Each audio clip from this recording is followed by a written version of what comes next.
You wake up at 4:40 a.m. Your uniform hangs on a chair, dark blue, weighing 14 kilograms with the bulletproof vest, holster, handcuffs, magazines, camera, and radio. You're 26, a patrol officer with the St. Louis Metropolitan Police Department, a city that has topped the list of America's most dangerous cities for the 8th year in a row. 69 homicides per 100,000 residents, 17 times the national average. You grew up in Melville, 20 minutes south on 64th Street. Your father is a welder at Boeing, your mother a nurse at Mercy Hospital. In the suburbs, everyone knew one thing about St. Louis: don't go north. Now the north is your beat. 43 of you were recruited into the academy, 22 made it to graduation. 28 weeks, constitutional law, tactics, marksmanship, driving, the Virtua simulator, where figures are projected onto a wall and you have half a second to make a decision. The instructor, Sergeant Loomis, a former Marine with a burn scar on his left arm, repeated one thing every day. Your main enemy isn't a man with a gun, but your own adrenaline, because adrenaline will make you shoot someone you shouldn't and freeze when you need to move. You've been assigned to the Northern Patrol Division, 5th Precinct, the toughest in the city. Your partner is Hal Jurek, 38 years old, Croatian on his father's side, 9 years on the force, 7 of them in the north. Shaved back of the head, a 406 tattoo on his forearm, his badge number. The first thing he says in the car: only go into abandoned houses in pairs, never alone. There are thousands of abandoned houses in the north, entire neighborhoods of 2-story brick buildings with boarded-up windows, sagging roofs, and yards waist-deep in grass. Delmar Boulevard cuts through the city. To the south, restaurants and universities. To the north, Wells Goodfellow, Walnut Park, O'Fallon, poverty at nearly 40%. 3 apartment buildings per block. In the 50s, 800,000 people lived here. Now fewer than 300 remain. The middle class moved to the suburbs under Eisenhower, and in 60 years, no one has filled the void they left behind. Hal teaches you what wasn't taught at the academy: how to enter a dark building entrance, flashlight in your left hand, right hand free, back against the wall, and listen. In the dark, your ears are more important than your eyes. How to tell a gunshot from fireworks. Fireworks are rumbling with a tail, a gunshot is sharp and cuts off immediately. How to drive through the neighborhood. Slowly, windows rolled down, listening to the street, voices, radio, dogs. That's the normal background noise.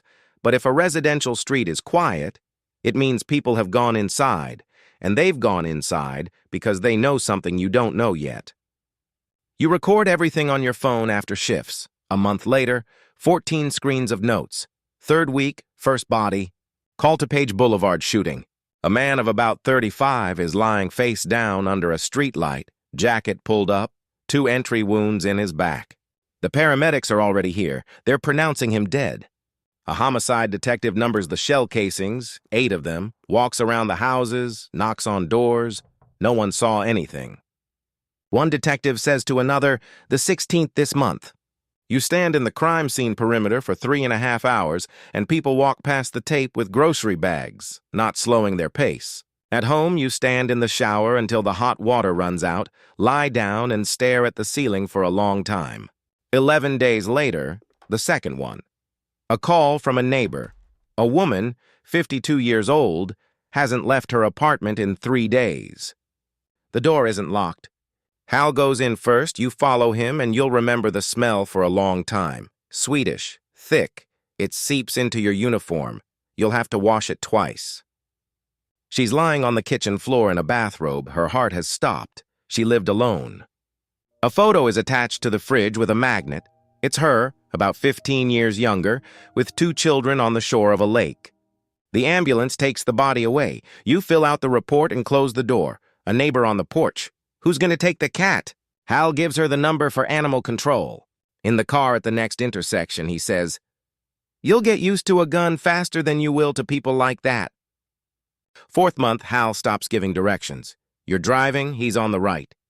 The budget is set for 1,220 officers, 894 are on the job, 60 patrol cars hit the streets per shift for a city of 300,000 residents.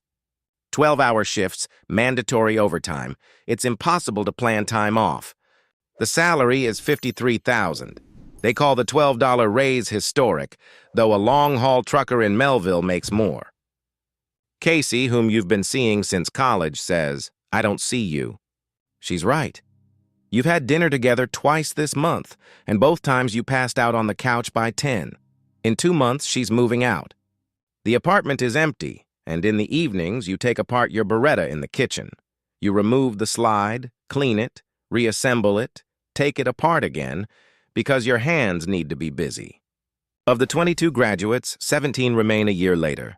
2 joined the county police. 1 went into security, and 1 became a manager at Costco. After night shifts, you go to the Shack bar on Magnolia. That's where your whole crew hangs out, patrol officers, sergeants, sometimes detectives. Over a beer, Hal tells you what it was like back in 2000. 150 cars per shift, full staffing, 3 detectives per homicide. Now, a detective handles 4 cases. The clearance rate is below 50%. People see that the shooter isn't being found. They stop calling, and the clearance rate drops even further. In November, a call that will change you forever. Hal's on sick leave. You're riding with Darren Powell, 29 from Ferguson, a year and a half on the force.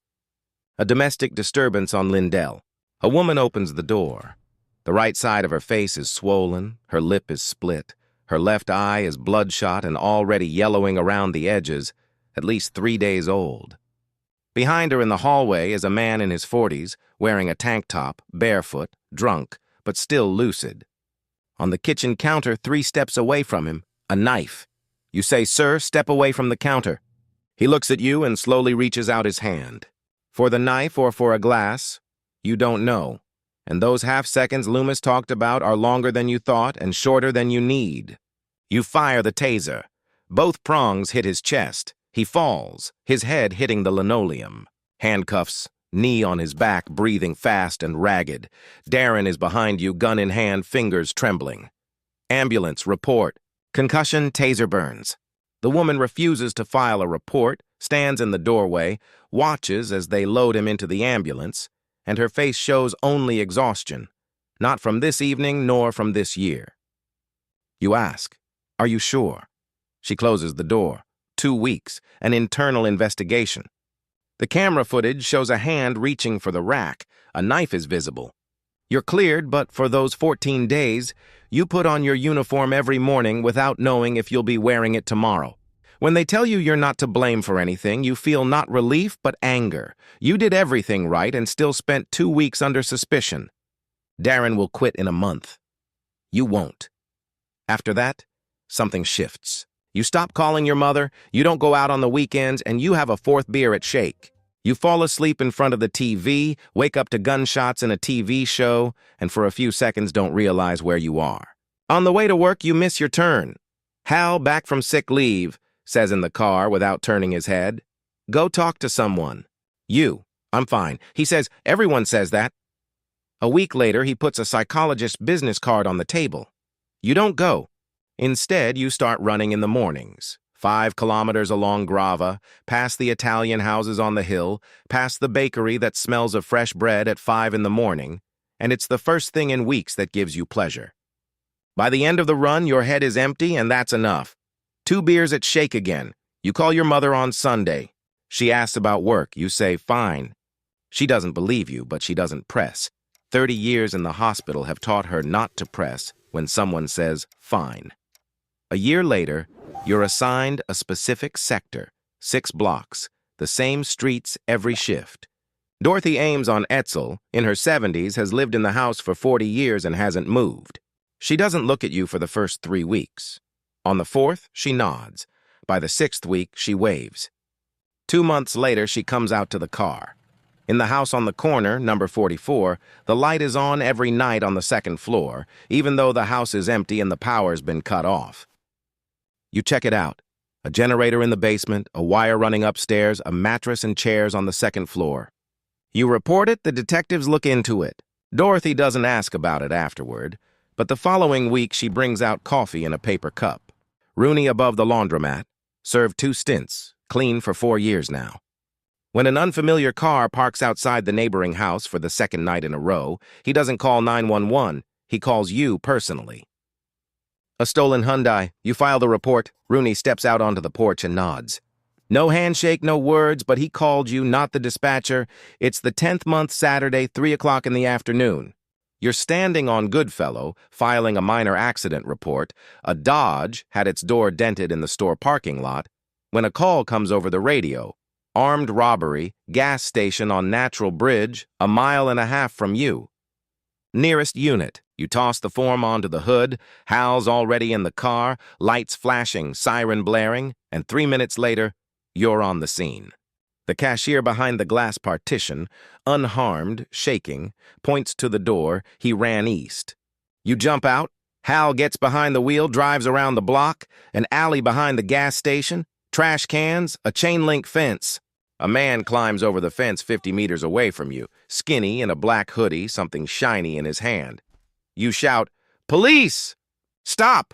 He swings over the fence and disappears into the yard. You follow him, climb over. Your jacket catches on the wire, tearing your sleeve. The yard is empty. The gate to the next street is open. The man is gone. Hal picks you up a minute later on a parallel street. The description goes out over the radio, skinny, black hoodie, heading east. They won't find him. The cashier identifies the face from the camera, but not the name. The case will go to the detectives and end up in a pile with the rest. You return to the Dodge on Goodfellow and finish filling out the report on the dented door. 13th Precinct, night shift. Call to Etzel. Shooting. You step on the gas because this is your beat. A man is sitting on the sidewalk, wounded in the thigh, clutching the wound with his hands, blood seeping between his fingers. The shooter is gone. He fled through the backyards. Neighbors point the way, but you're alone and there's no one to chase. You have to tend to the wounded man. The ambulance is on its way. You pull a tourniquet from the first aid kit. You learn this in the academy, but this is your first time using it on a live person. You tighten the strap above the wound. The man groans and twitches. You hold him, telling him, "Look at me. Breathe." The paramedics take him away in 6 minutes. On the porch across the street, Dorothy is in a down jacket. You say, "Go inside." She says, "I've been here 40 years. No one's ever touched me." She doesn't leave. 4 shell casings on the asphalt. The detective will arrive in 40 minutes. You wait and secure the perimeter, while Dorothy sits on the porch and waits too, and when the detective finally arrives, she gets up and goes inside without saying a word. A year and a half later, they offer you a transfer to the homicide unit. They've noticed that calls are coming in more often in your sector, that people have started speaking up where they used to stay silent. You turn it down. Sitting at a desk in an office, you'll be reading other people's reports about those same streets. You'll stop seeing Dorothy, Rooney, the barber on North Broadway who replaces the glass every time and opens up in the morning. It's the 20th month, December, the night shift, and the radio spits out a code that makes your stomach turn. An officer needs help. King and Marcus, shots fired. You turn on the sirens and race through the empty streets for 6 minutes. At the scene, 2 patrol cars, doors open, red and blue lights spinning across the facades of boarded-up houses. Officer Terry Noble, 24, from the neighboring precinct, lies behind the car, his bulletproof vest shot through at the shoulder seam. The bullet entered from the side, above the protective panel. His partner is pressing both hands against the wound and shouting into her radio. You drop to your knees beside him, pull out a first aid kit, and apply pressure. Terry is conscious, his eyes open, breathing in short, ragged gasps, his lips gray. You tell him the same thing you told that man on Etzel. "Look at me, breathe." The ambulance arrives in 4 minutes. They load him up and take him away. You're kneeling on the asphalt, your hands covered in blood, and there are already 7 patrol cars around you. And a sergeant is directing the cordon, and you get up and walk toward the perimeter, because that's the only thing you can do right now. Terry will survive. The bullet didn't hit an artery. It went through a muscle. 2 months of recovery. The shooter will be apprehended 3 days later on surveillance footage from a gas station at the next intersection. But in those 4 minutes, while you're holding the bandage to his shoulder, you don't know that. And those 4 minutes encapsulate your entire career. Why you're here, why you stayed, why you didn't leave. February, Friday night, -18. 5 calls in a row. A stolen Kia on Cass Avenue with the engine running. 3 bullets in the window of a barber shop. The owner is standing there, smoking, staring at the holes. No cameras, you take notes and leave. He'll replace the glass in the morning. An Impala in the guardrail at the exit from 71st Street. A drunk driver with blood on his face from the airbag. You pull him out of the car, he curses and spits. A man with a Glock without a serial number at the corner of King and Goodfellow. He's silent. A lawyer in the morning. Domestic. Another woman, another address. A battered face, no report. 4:37 a.m. On the way back, Hal says, "The hardest part isn't the bodies. You get used to the bodies. The hardest part is that 10 years from now, it'll be the same addresses, the same calls, sometimes the same people. You stay silent."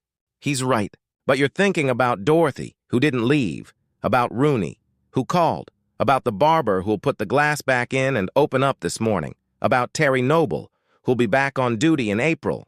2 years. You have a trainee, Ellis Court, 23, hand on his holster every time someone approaches.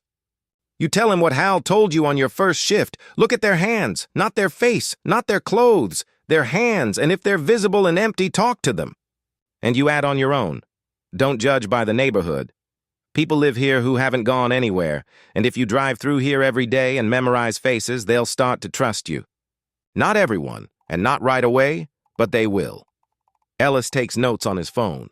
You drive down North Broadway past boarded-up houses, past Dorothy on the porch. She waves, past the kids by the fire hydrant. The radio crackles. You pick up the microphone.